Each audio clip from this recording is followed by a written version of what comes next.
When you're feeding Daphnia to your fish, you want to make sure you only feed them what they can eat in a relatively short period of time.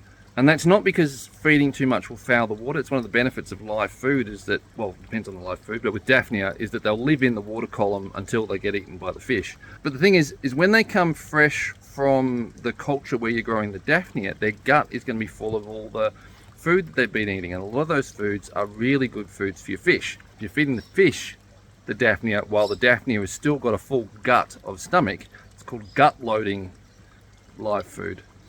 They get the benefit of the protein of the Daphnia, but they also get all the other stuff like the omega-3s and omega-6s from the algae that the Daphnia have been eating. Didn't explain that very well, so follow up.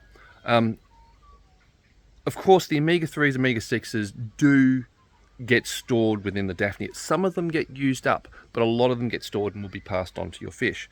But there's an inefficiency there, and it's the same with all the other components of the food that the Daphnia are eating. There's going to be protein and various fats, carbohydrates, other forms of nutritious food that the Daphnia are pulling into their guts. And if they digest it, then as they digest it and incorporate it into either growth or stored energy, there is an inefficiency, there's a metabolic inefficiency in that process. Whereas if you feed the Daphnia to your fish when their guts are full, it's a much more efficient process.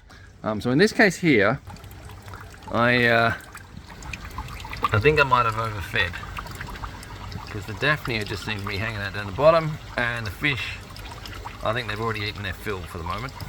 So not ideal best practice for me just there.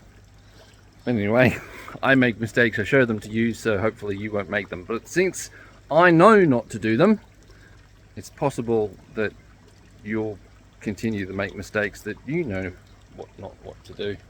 It's the human condition, unfortunately. Why do I continue to do the things that I know not to do and don't do the things that I want to do? Sigh.